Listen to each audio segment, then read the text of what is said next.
जब बहुत छोटी थी तभी से वो अपनी दादी सुहासिनी के साथ लंदन में रहने लगी थी, जहाँ रहते हुए नायरा अपनी पढ़ाई कंप्लीट कर रही थी। नायरा के मम्मी पापा मुंबई में रहते थे।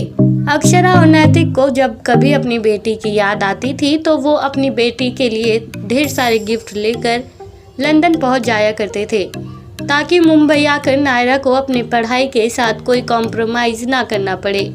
अपने मम्मी पापा को लंदन में देखकर नायरा बहुत खुश होती है, पर अब काफ़ी लंबे समय से अक्षरा और नैतिक अपनी बेटी के घर नहीं आए थे और साथ ही नायरा की पढ़ाई भी लगभग पूरी हो गई थी।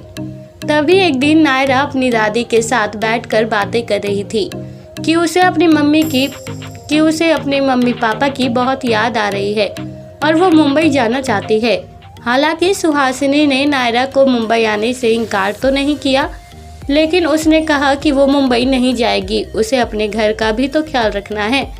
इसलिए वो नायरा को अकेले ही मुंबई जाने की इजाज़त दे देती है। कुछ दिनों बाद ही नायरा ने इंडिया आने की टिकट बुक करवा ली थी, पर वो चाहती थी कि उसे कोई कंपनी देने वाला भी हो, इसलिए वो अपने साथ अपने बेस्ट फ्रेंड कार्तिक को भी इंडिया ले आती है। हालांकि वो लंदन से इंडिया आ चुके थे और मुंबई में भी पहुंच चुके थे और उसे अपने मम्मी पापा के घर का एड्रेस भी मालूम था, लेकिन जब वो उस एरिया में पहुंची तब वहां एक साथ दो घरों को देखकर नायरा समझ नहीं पा रही थी कि उन दो घरों में से उसके माता पिता का घर कौन सा है, जिसे पहचानने की वो बहुत कोशिश करती है और कार्तिक से भी पूछती है कि अब वो अपने मम्मी पापा के घर को कैसे पहचानेगी। लेकिन कुछ देर बाद ही वो अपने इस सवाल का जवाब खुद ही ढूंढ लेती है। दोस्तों, क्या आप बता सकते हैं कि तस्वीर में मौजूद इन दो घरों में से नायरा के माता पिता का घर कौन सा है? अगर हाँ, तो आपके पास इस मज़ेदार पहेली का जवाब देने के लिए 10 सेकंड का वक्त है और आपका ये समय शुरू होता है अब।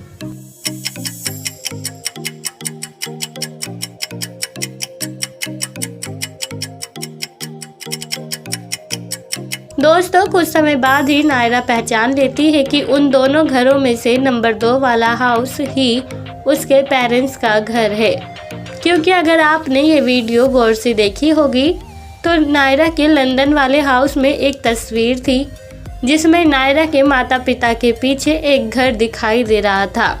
उस घर को याद करते हुए ही नायरा पहचान लेती है कि नंबर 2 वाला ही उसके पेरेंट्स का हाउस है।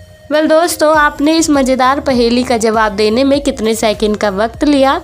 आप हमें कमेंट बॉक्स में कमेंट करके ज़रूर बताएं और साथ ही ऐसी और रोमांचक पहेलियों के जवाब देने के लिए आप हमारे चैनल को सब्सक्राइब करना ना भूलें।